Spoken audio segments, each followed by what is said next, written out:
Hola amigos de Mundo Viñeta, más allá del manga y los superhéroes. Ya estamos en vivo y en directo para estar conversando con ustedes efectivamente sobre un tema que a mí por lo menos me apasiona bastante porque me gusta enseñar narrativa gráfica. Es algo que llevo décadas enseñando y hablar de pre-cómic es algo que me apasiona y que siempre se está investigando y averiguando. Pero antes de empezar, chiquillos, hay que recordarles varias cosas. Vamos bien. Hola amigos, Andrés Villavicencio de la Sociedad Paleontológica por acá. Los invito a que mañana miércoles puedan ver el programa. Vamos a estar hablando acerca de los mamíferos, su evolución y del cuidado parental tan necesario. ¿Cómo desarrollamos algunas capacidades, el apego, dónde viene, cuáles fueron nuestros ancestros? Lo vamos a estar conversando. No se lo pierdan.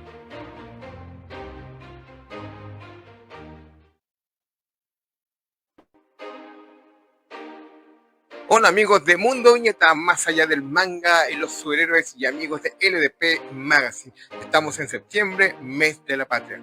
Por ende, nuestro nuevo concurso para que te ganes una polera es muy simple. Simplemente tienes que decirme cuál es un personaje histórico de la revista Topaz, que representa muy bien la idiosincrasia del chileno. Dinos su nombre completo. Además, síguenos a través de nuestras redes de Instagram, LDP Magazine, Mundo Viñeta y por supuesto Play Kingdom, quien nos está auspiciando como siempre con una hermosa polera para ustedes. Así que participa ahora ya.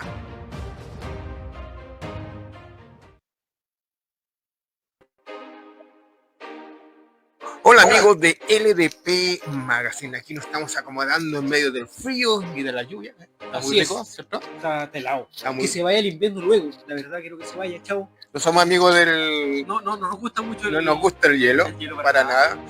Lo que queremos hacer la invitación es que ahora, a finales de septiembre, comenzamos con los talleres acá literarios en Play Kingdom. Así que van a estar todos invitados. Las inscripciones ya están directamente. Ustedes pueden hacerlo a través de ldpenvivo@gmail.com. Por ahí ya empiezan a hacer las consultas del caso, cuánto va a costar, cuánto es el tiempo de duración y qué es lo que vamos a ver en él. Una pequeña introducción. En este taller ya vamos a enseñar a escribir, es un taller de creación, de fantasía y ciencia ficción, pero coherente, que haya coherencia en la historia, saber escribirla bien, buenos personajes, buenos diálogos, buenas historias. Tratar de llevar a eso, de enseñar a escribir de una manera, no sé si profesional, pero bien, a la persona que te interesa. Así que ya lo saben. Estamos viendo la fecha, yo creo que podría ser los días martes o ¿qué día martes? Los días martes, ¿sí? Me parece muy buen día. Perfecto. Entonces ya lo saben, amigos míos, acá con nuestro querido Armando Roselot va a estar a cargo de estos talleres, así que no se lo pierdan, totalmente imperdible, principalmente para aquellos que les gustan las letras, quieren aprender de verdad. Así que no hay nadie cuando se llama mejor calificado que nuestro amigo Armando y también con Marcos Fabián Cortés, que también vamos a coordinar entre ambos, porque la cosa es que sea algo una escuela. Entonces nos vamos a ir formando de a poquito y esto comenzamos a finales de septiembre. ¿Por qué ustedes eran? Porque a mitad de septiembre se nos corta, todo el mundo se va a la fonda y Chile pierde a sus habitantes, son abducidos, mejor que el chasquido de Thanos. Exactamente. Y después vuelven pasados esa fecha. Así que ahí los vamos a estar esperando. Lo esperamos. Así que se les quiere. Nos vemos. Bye.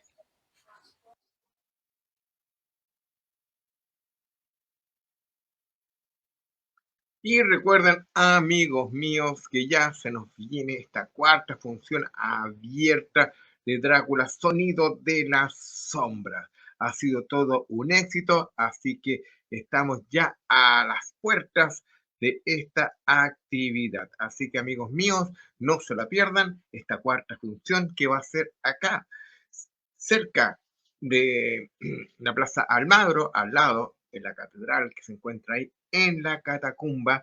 Esta va a ser algo muy, muy, muy interesante con toda esa atmósfera oscura necesaria para retratar a Drácula en estos sonidos de las sombras, donde va a estar narrando también Bonhoeffer, este gran actor nacional, va a estar ahí leyendo parte de los textos de Drácula. Así que, amigos míos, ya lo saben, todos invitados. Así que comenzamos ya el programa de hoy. Para eso vamos a ir conversando y viendo algunas cositas, las cuales vamos a tener que ir revisando entre todos. Así que muy bienvenidos. Esperemos que este sea un programa bastante entretenido. Así que vamos a estar muy pendientes de todo lo que va a estar pasando y aconteciendo a partir de ahora. A ver, vamos partiendo directamente con el programa de hoy. Como les decía, amigos míos, una de las cosas que a mí siempre me ha gustado es el interés de enseñar, educar con respecto a la narrativa gráfica, su historia, su proceso creativo y, por supuesto, cómo se hace. Eh, Son años de circo que ya llevamos en esto y por lo mismo vamos a comenzar viendo de a poquito muchas de estas cosas que se nos están por venir y ustedes van a ser testigos de todo esto. Así que acomódense porque ahora ya empezamos. Para empezar, chiquillos, hay que recordarles que vamos a hablar directamente de precómic.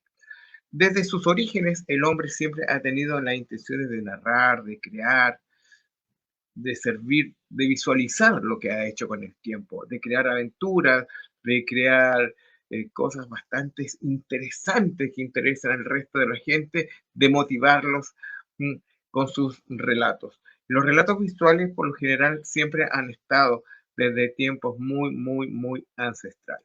Pero para que nos quede menos claro, amigos míos, de lo que estamos hablando en este minuto, de lo que es, de lo que es cómic, precómic, ¿cómo nace todo esto? Directamente, si nos tiramos una línea imaginaria, de principio a fin, el precómic, amigos míos, es a partir del 25 de octubre de 1986 hacia la prehistoria y de ahí hacia adelante tenemos lo que realmente conocemos como cómic. ¿Ya? A ver, ¿cómo nace todo esto? Vamos viendo. En el Salón de Luca, en 1989, se reunieron 11 expertos acordados por mayoría absoluta que el inicio de la historieta era el año 1896. La fusión de imagen y palabra como expresión propia se alejaba de las ilustraciones que acompañaban un relato literario, que es lo que vamos a estar ahora revisando desde sus orígenes. ¿Ya? Bueno, este comunicado era bastante breve y se tradujo a varios idiomas. Por eso era tan breve esta lectura, para que no fuera un gran texto, ¿cómo se llama? Eh, un texto que más pareciera un ensayo. Entonces, acá directamente se fueron con algo bastante más liviano en todo esto. Así que a continuación vamos a saludar a Gabriel. Buenas tardes, amigos. Atento al programa de hoy. Gracias, Gabriel. Un placer, como siempre, que estés por aquí.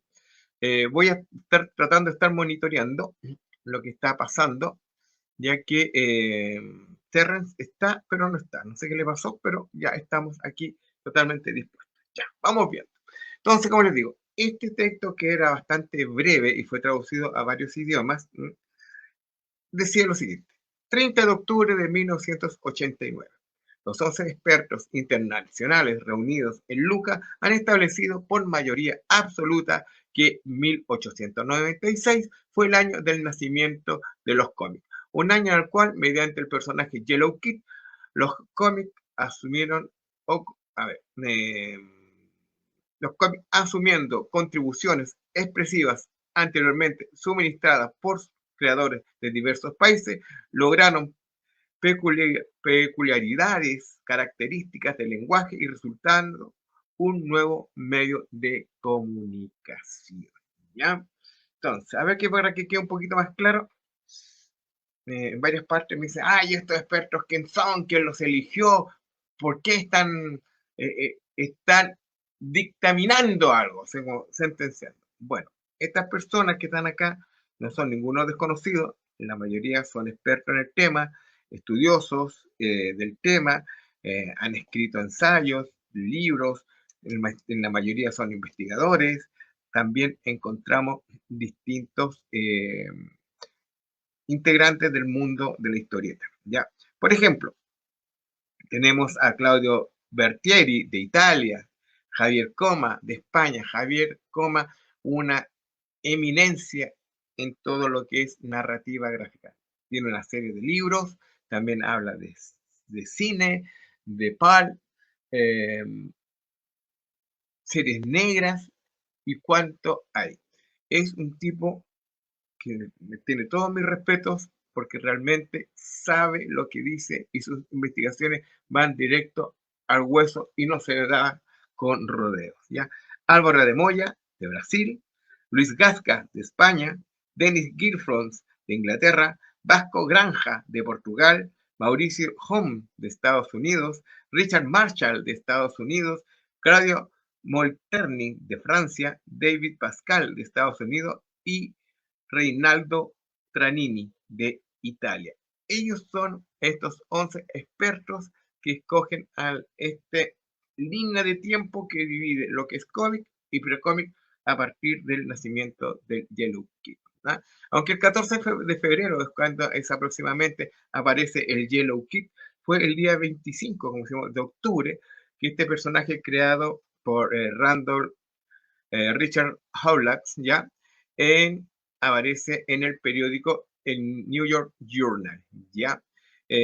Acá se une directamente por accidente texto e imagen en dos viñetas consecutivas, en las cuales vamos viendo cómo a través de globos empieza a emerger un diálogo directo, encadenando lo que va a ser una narrativa visual, la cual nos acompañará hasta el día de hoy. Pero Outcast no volvió a utilizar este sistema, simplemente fue por casualidades del mundo. ¿ah? Se dice que el Capitán y los Pilluelos, que también son de la misma época, vendrían siendo realmente para algunos que le dio la patada inicial a lo que es la historieta como la conocemos hoy en día. ¿ya? Pero esta unión directamente, como les digo, es prácticamente un chiste. El Yellow Kid, este chico amarillo que sus diálogos aparecen escritos en su camisón amarillo, interactúa con un nuevo invento, un fonógrafo. ¿ya? Y él habla de las maravillas, de lo increíble que es la ciencia y todo esto. Descubrimos finalmente que simplemente es un loro. Lícitamente y llanamente un loro. Así de simple, ¿ya? Es una parodia, un chiste.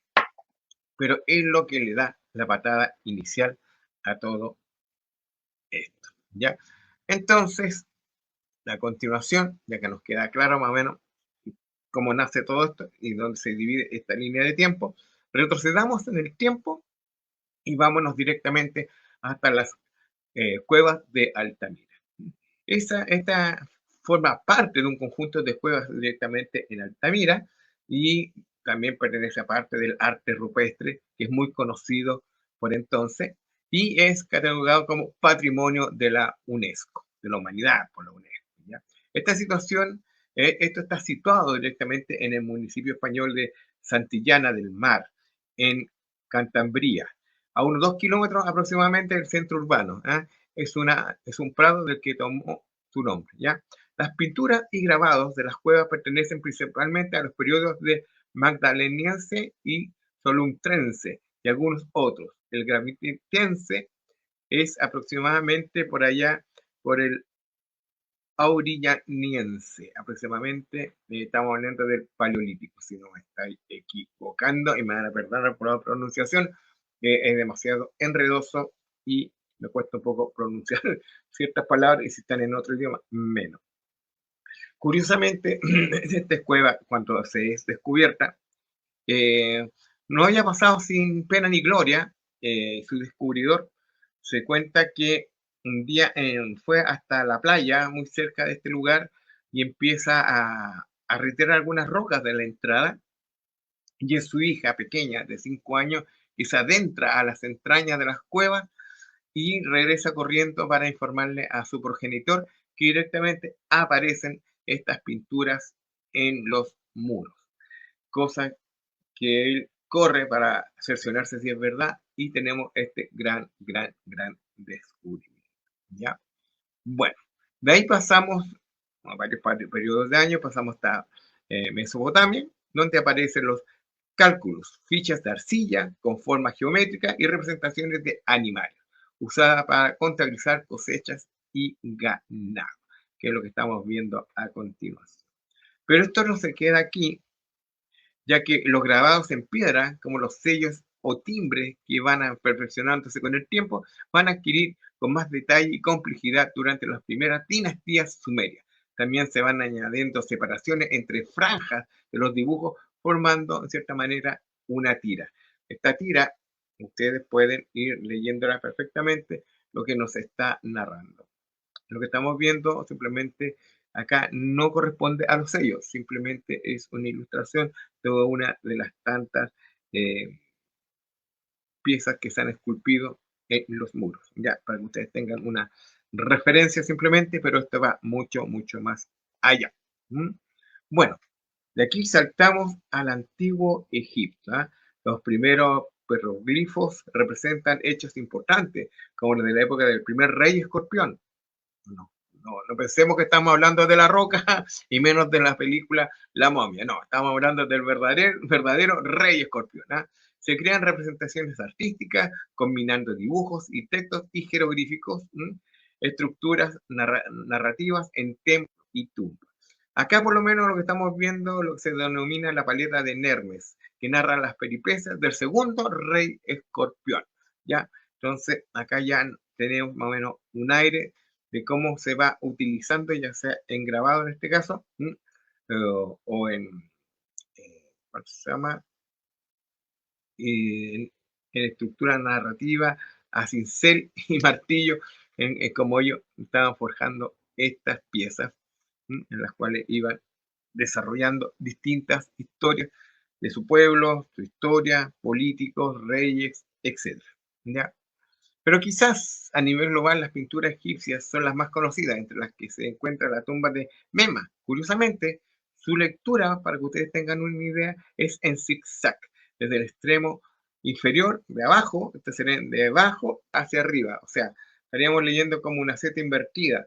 Partimos de izquierda a derecha, subimos, doblamos, subimos, doblamos. Esa es la manera correcta en que se están leyendo estos muros. Muchas películas erróneamente nos muestran que su lectura es como nosotros leemos actualmente, ¿ya? Pero realmente es totalmente distinta la manera en que se va narrando y contando todo esto, ¿ya? Entonces, amigos míos, continuamos.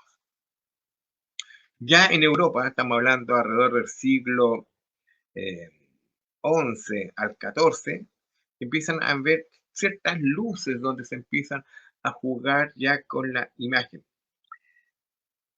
como instrumento de comunicación con las personas. Aquí realmente se ha armado un barullo entre los eruditos que son más clásicos en cierta manera, en lo que en arte se refiere, y no les dan esa preponderancia que hasta el día de hoy se les, se les hace un paralelismo con lo que es el cómic actual. Para ellos simplemente estamos sobre piezas de arte propias, que no van más allá de lo que significaría una manifestación artística, pero realmente esto va un poquito más allá. Por ejemplo, acá tenemos los vitrales de la Catedral de Chartres en Francia. Su confección puede fecharse aproximadamente entre el año 1205 y 1240, después de la reconstrucción del lugar afectado por un incendio en 1194. Acá lo que nos topamos con estos vitrales, que es bastante interesante su propuesta, y cómo estos van mutando y narrando, de cierta manera, una historia visual sin necesidades de palabras, y que para los conocedores eh, o seguidores de estos cultos religiosos perfectamente saben de qué se trata cada uno de estos pasajes. Ya, continuamos. Ya. Entonces, en Europa, la narración visual se desarrolla en las iglesias. Así encontramos como en el tapiz de Bayreuth del siglo XI. Este es un tapiz que es bastante curioso porque mide 70 metros de longitud y narra la conquista de Inglaterra por los normandos. ¿Ya? No es que sea una historia lineal, lo que tenemos en este tapiz son diferentes pasajes, ¿ah?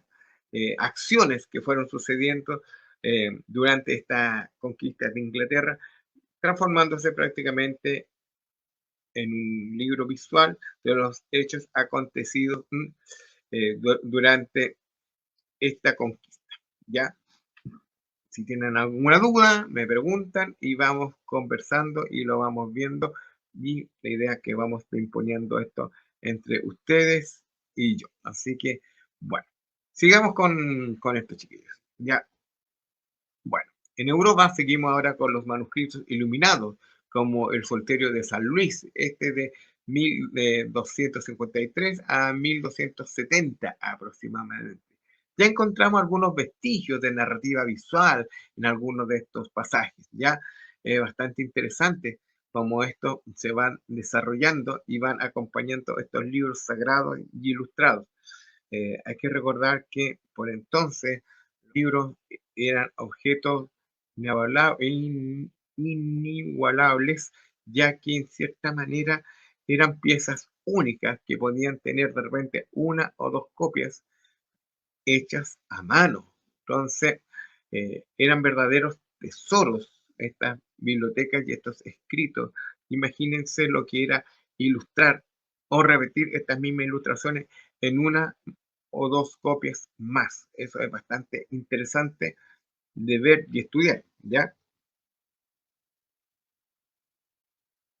Acá estamos viendo, por ejemplo, los manuscritos iluminados como el Solterio de San Luis de 1253 y 1270.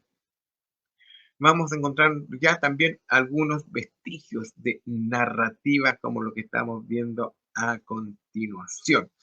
Para muchos, estas miniaturas, como se les llamaba, simplemente eran alusión, de cierta manera, a, a ciertos pasajes narrados que eran pintados con maestría.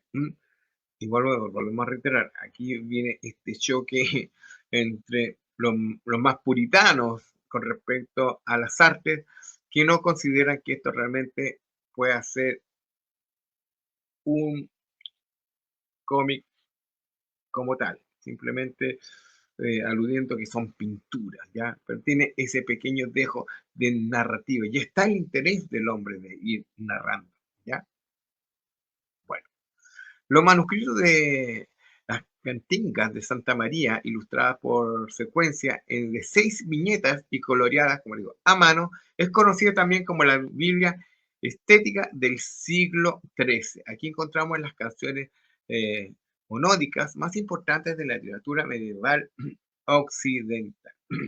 Aquí ya nos enfrentamos a algo bastante curioso, en la cual vamos viendo, en cierta manera, cómo eh, se empiezan a narrar en ciertas páginas ciertos pasajes y vemos la interacción entre una viñeta a otra para ir narrando estos sucesos. Ya, como les digo, son piezas únicas hasta el minuto. ¿Ya?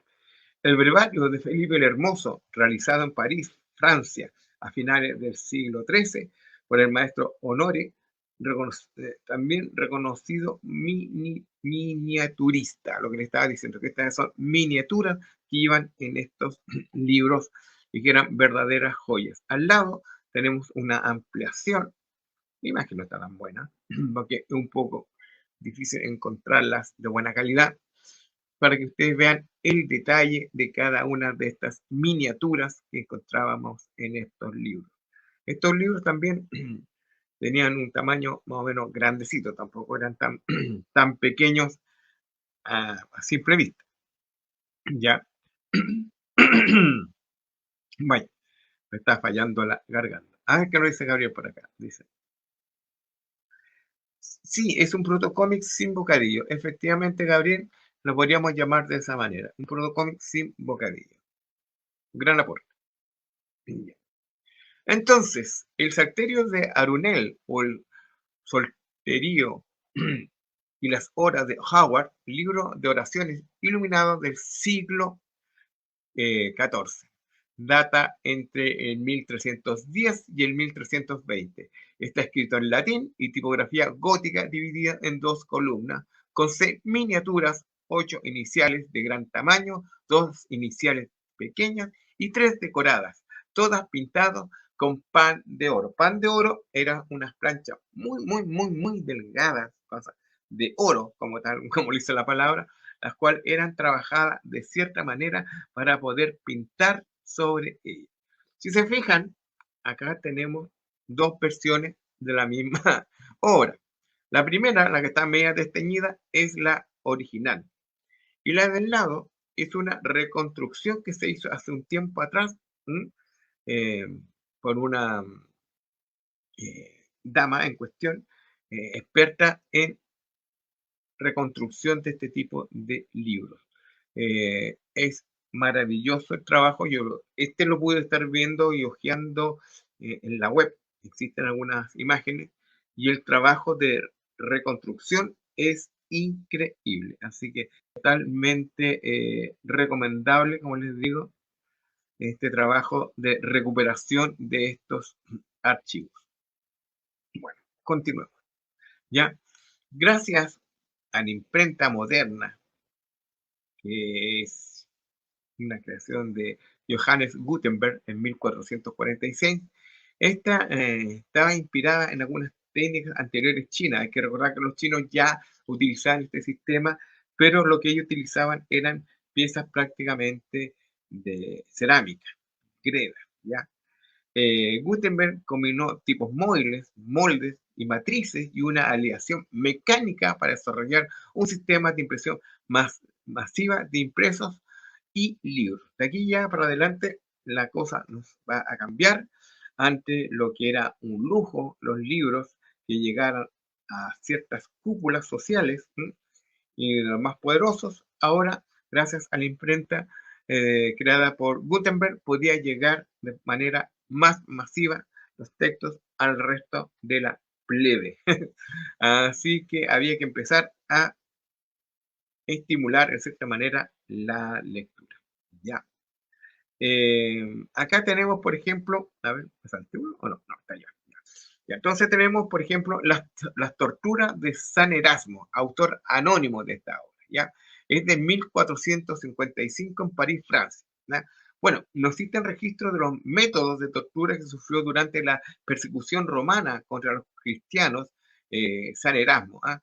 Cayendo simplemente en la especulación y que pasó a convertirse directamente en un mito. Existen pinturas, retratos, y esta es lo más curioso en la manera en que vemos distintos pasajes de este supuesto suplicio que tiene San Erasmo hasta llegar a una muerte final.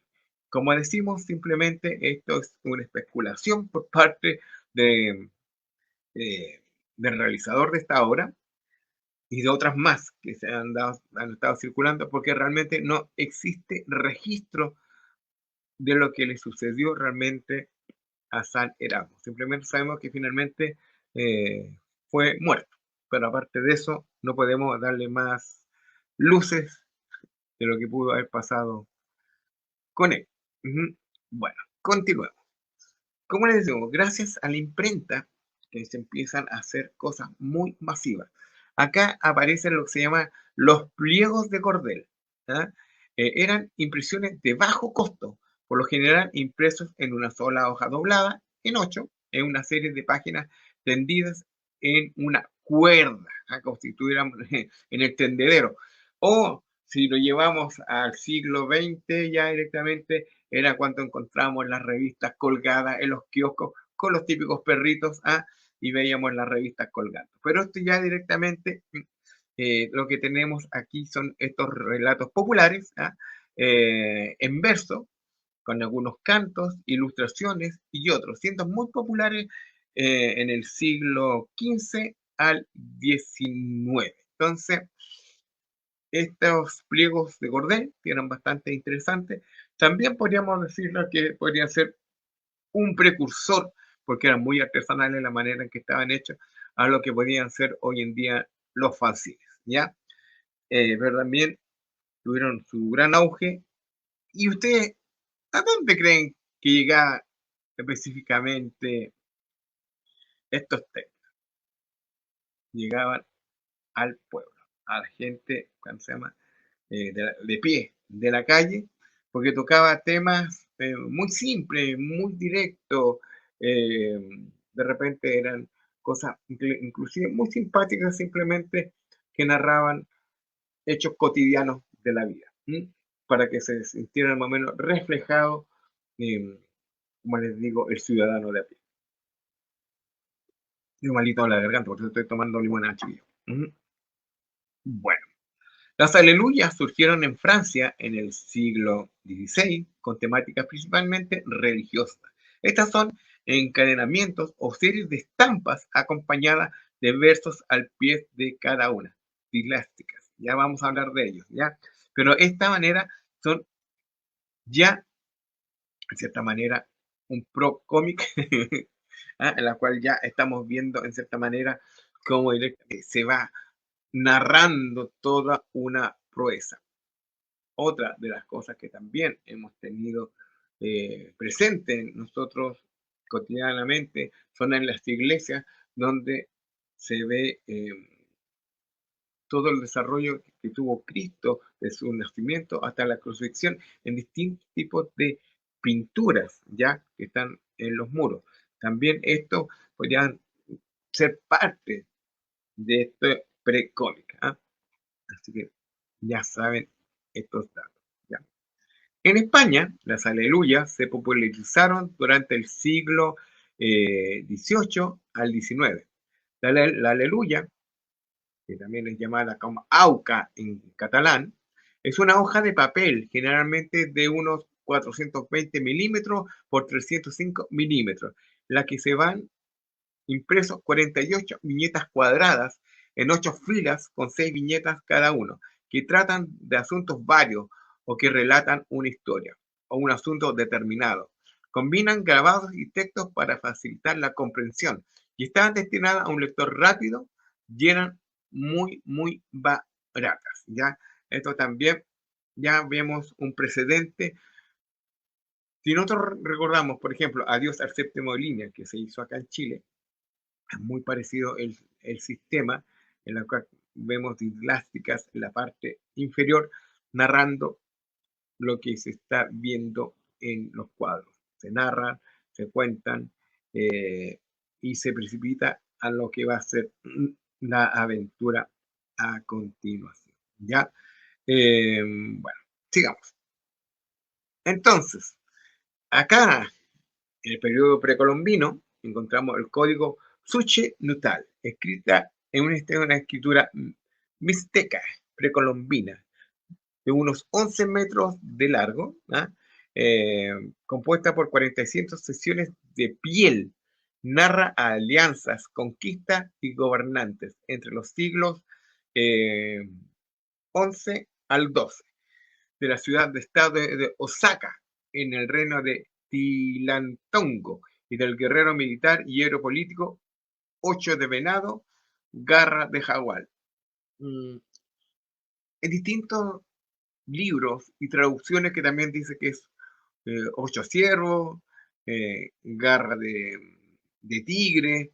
Entonces hay distintas traducciones por ahí, si ustedes se toman, oye, pero esto no corresponde a lo que oí. No, sí, depende de la traducción del libro en lo que nos vamos a a tocar. Lo único que estamos seguros es que él se llamaba Ocho, ¿ya? Ocho pega duro. Entonces, ya lo saben, chiquillos, y estamos viendo abajo, ¿ya? Muy bien conservado esta parte de estas 47 secciones que se abrían y se plegaban. Dato curioso, perdón, esos puntitos que nosotros estamos viendo de repente a los lados, a la cabeza de los dragones, o estos puntitos rojos, de cierta manera, eso es parte del texto que acompañaban a las imágenes. Ya. Entonces, vámonos para Japón, a la tierra de Godzilla, ya en el siglo XIII, los rollos de imágenes ilustradas como el Shohu Shimbutsu Jiga cuentan historias humorísticas a través de imágenes secuenciales en Japón. Fueron muy populares. Esto podría ser también como un pre-manga, una cosa, pero muy antigua. Ya, continuamos, chiquillos. Ya. A comienzos en Europa, comienza el uso del grabado en madera, la xilografía. Es este caballero, Oscar Mazote, argentino, investigador, tanto de teatros, escrituras, libros, arte en general, que él propone y que considera que las historietas modernas emergen gracias a la xilografía. Por ejemplo, como la Biblia de Pauperum, lo que estamos viendo en este minuto. Así que es bastante también interesante su aporte, lo que él hace acá directamente, y es bastante curioso como ya muchos empiezan a dirigirse, ya a decir directamente que ciertas cosas ya son cómics. Ya. En Japón, regresamos a la tierra de Godzilla, en el siglo XVIII, en el 1798, se comienza a utilizar las palabras del manga. Recién de ahí viene la terminología manga, para referirse a imágenes caprichosas o improvisadas, como el libro ilustrado de Chiji no Yukikai, del poeta y escritor artista Santo Kyonden, en 1798. Obra correspondiente al periodo Edo. Este periodo va entre el año 1761 y 1816, a quien se le atribuye el uso de este término, manga, para describir un libro con dibujos improvisados. Acá ya estamos viendo parte de este libro que eran bastante interesantes y que sí mantenían una narrativa continua de una historia. Bueno, me pregunta, chiquillo, ya, continuamos. Entonces, el yukie o estampas flotantes corresponden a una serie de xilografías o grabados en madera desarrolladas entre el siglo XVII y XX. Estas hacen referencia a una idea de felicidad, la realización personal en un mundo efímero, fugaz y transitorio.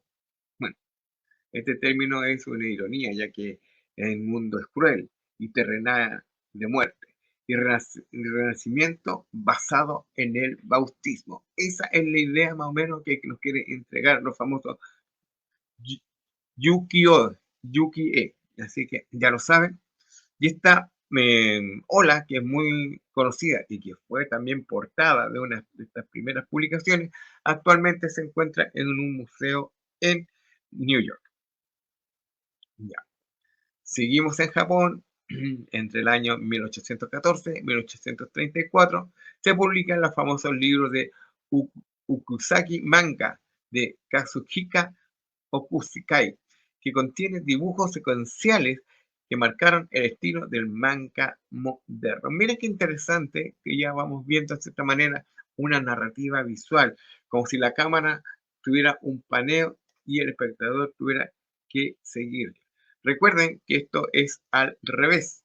Los japoneses leen de derecha a izquierda, no de izquierda a derecha. ¿Ya?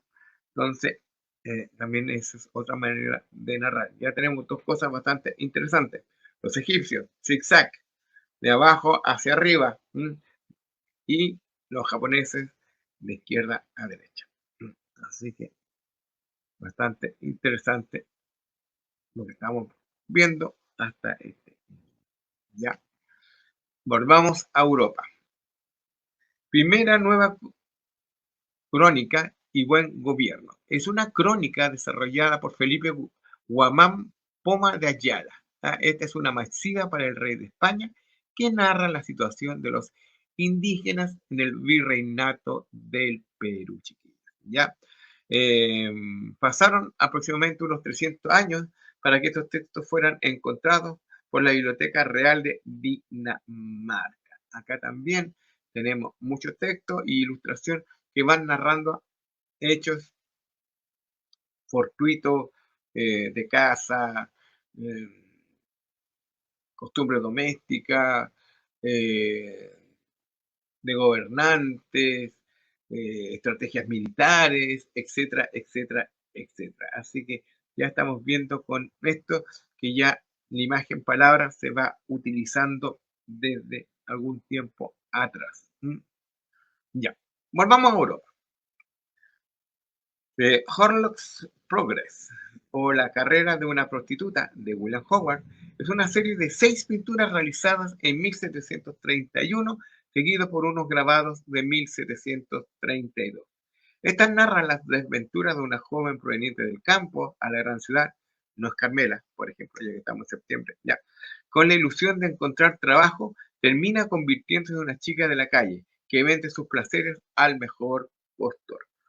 Es bastante interesante esta narrativa y estas postales, cómo se van interactuando estas imágenes entre una y otra, encadenándose, y también vamos viendo lo que son los famosos gluten. Los gluten son las separaciones en blanco entre una viñeta y otra en el cómic, pero aquí sería directamente en la pintura, ¿ya? Entonces, este mismo caballero nos trae The Racket Projects o La vida de un libertino. Son una serie de pinturas de 1732 y grabados de 1734, publicadas mediante una serie de impresiones a contar de 1735. Aquí William Howard nos presenta a un joven heredero de, de un comerciante, ¿ya? Que llega a Londres, quien despilfarra el dinero a manos llenas de su padre, entre chicas alegres, lujos y juegos de azar. Acá vemos finalmente, no estoy haciendo spoiler porque ya esto es parte de la historia, que él es arrestado porque queda con 0 peso y termina sus últimos días directamente ya metido tomando el sol a cuadritos. Así que, o antes de pasar a mejor vida. Así que es bastante interesante cómo estos cuadros eh, ya nos están mostrando una narrativa y un relato más seriado. Existe otras obras más de William Howard, pero no nos íbamos a centrar solamente en él, simplemente estamos llegando a un aproximado. Entonces, continuemos. Ya. En Europa, el humor gráfico acapara la atención de los lectores debido a la turbulencia política a finales del siglo XVIII, siendo principalmente el foco de la Revolución Francesa.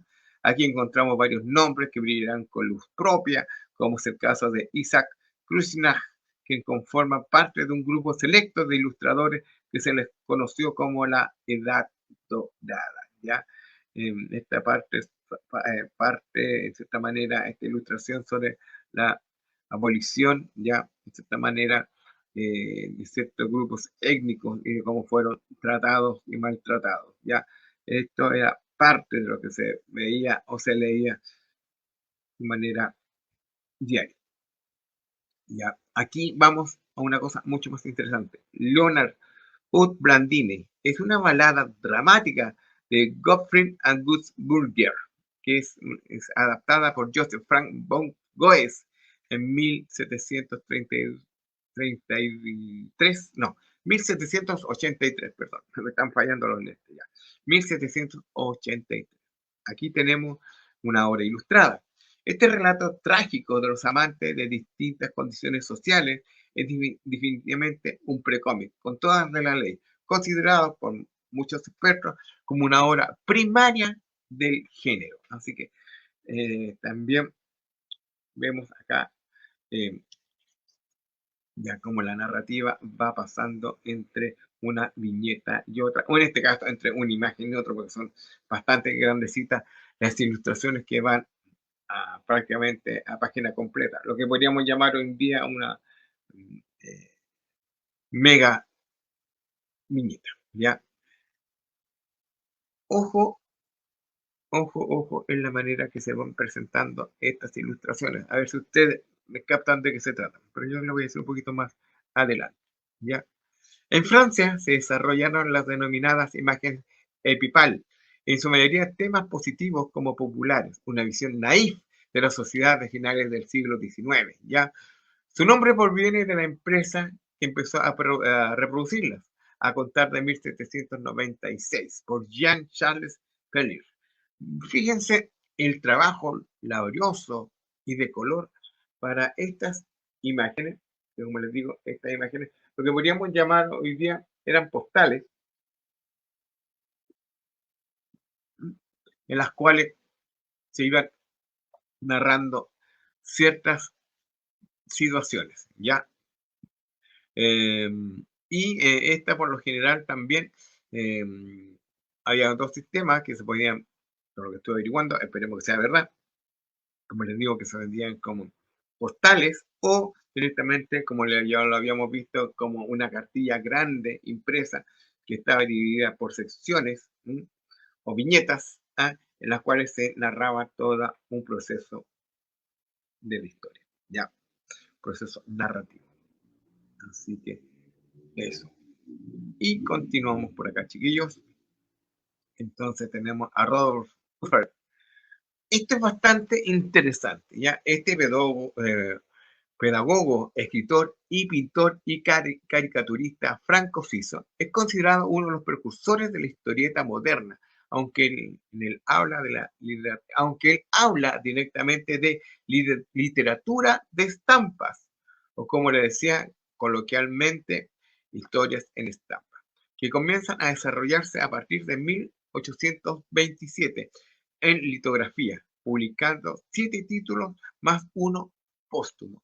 Ya vamos viendo cómo la xilografía y la litografía, de cierta manera, ayudan que estas ilustraciones sean eh, más rápidas su manera de ser impresas y llevadas al papel y no con tanta vuelta como eran los primeros escritos que habíamos visto, que simplemente correspondía a un o dos libros o un poquito más, que era el mismo copiado a mano. Acá ya, gracias a la producción en masa, era mucho más fácil que llegara al público en general. ¿Ya? Rudolf Tuffer comienza en 1827 a jugar con el espacio de la plancha dibujada, montando secuencias muy bien dramatizadas y, y actuadas por sus personajes. ¿Ya? Siempre en un contexto de un plano general, como si el espectador estuviera de frente a una obra de teatro. Esto lo hace un pionero de su época. En abril de 2021, el jurado de los premios Eisner integran a Tuffer de manera póstuma al Salón de la Fama de la historieta de Will Eisner. Esto es lo que yo les estaba tratando de contar, chicos, era que la mayoría de estas narraciones no jugaban con los planos como hoy en día lo hace la historieta, donde tenemos contrapicado, alto, bajo, primeros planos, primerísimo primer plano, plano general ampliado, etcétera, etcétera, etcétera, y que se jugaba realmente con los puntos de vista para ir jugando y hacer algo mucho más interesante en la manera en que se enfrenta uno al lector. Entonces, acá tenemos, como les digo, por eso pusieran ojo, la mayoría de todos estos relatos es como si estuviéramos frente a una obra de teatro, siempre en un plano general, frente como si fuera un escenario, y estos puntos de vista no cambian mucho, a pesar de que puedan tener distintos escenarios, se intenta por lo menos Tuffer de crear una atmósfera donde algunos personajes estén en planos distintos, ¿ya? Pero siempre dentro de este plano general, ¿ya? En Europa, ya en el siglo XIX, principalmente en noviembre de 1830, la revista Le Caricature inaugura la tradición contemporánea de la caricatura política, lanzando una campaña contra Luis Felipe, el rey burgués, ¿ya? Por medio de imágenes satíricas. Esto daría pie para que aparecieran otras publicaciones similares. Es bastante interesante. Aquí estamos viendo dos representaciones de la misma publicación, ¿no? Una es el tabloide gigante que estamos viendo al lado, y al lado una de sus ilustraciones totalmente a color. Bonito trabajo, no sé lo que piensan ustedes, pero yo lo encuentro bastante carismático e entretenido. Así que eso. Continuamos por acá, chiquillos. El periódico francés Le Charivari, publicado entre 1832 y 1937, se había convertido en una vitrina de caricaturistas, ¿ya? Viñetas políticas y ensayos críticos sobre el acontecer social. En 1935, el gobierno francés prohíbe la caricatura política, haciendo que cambie el rumbo de la publicación hacia la sátira social y temas más cotidianos. Aquí tenemos dos ejemplares, uno de los primeros que estamos viendo y uno un poquito más moderno, ya entrado el siglo XX. Así que bastante interesante ver esta comparación y cambio también tanto de diseño, portadas, etcétera, etcétera, etcétera. Al menos se nota que hay un cambio sin perder la esencia de que es un periódico. Y miren que llegó por acá. Hola, Terrence. Hola, muy buenas. Ahora te pido yo disculpas por la demora, pero estaba haciendo algunas cosas por acá. Ya, ¿cómo estás por allá? ¿Cómo te ha ido? Bien, bien, muy buenas noches a todos. Disculpen la tardanza. Así que vamos adelante. Continuamos. Bueno, continuamos. Entonces, chiquillos, como les digo, esto empieza a hacer de cierta manera a reproducirse en distintas partes. Ya continuando con el siglo XIX en Europa, la revista británica Punch of the London Charivari, publicada entre 1841 a 1992 y de 1996 a 2002, se caracterizó por su humor y sátira ilustrada, convirtiéndose en el modelo a seguir por otras publicaciones a nivel mundial, siendo una de las pioneras en incluir una incipiente historieta en pañales. Punch se refiere al pico muñeco este que aparecía de repente con un mazo, con los detrás de estos teatros de muñecos.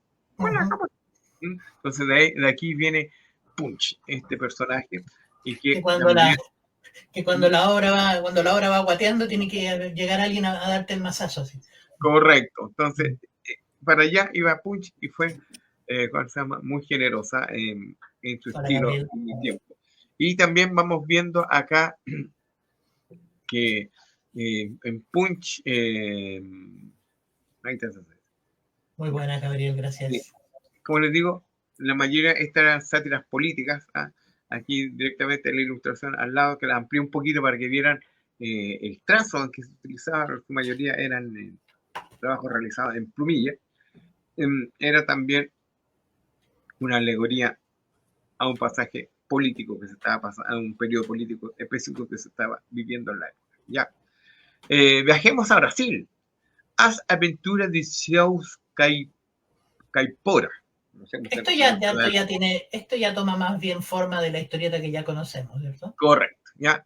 Esta fue publicada, esta publicación brasileña de 1883, creada por el ilustrador ítalo-brasileño Angelo Agostini, es considerada una de las primeras historietas de Brasil. El relato de aventura, como el transcurso del tiempo pasa de un tono cómico a uno más realista,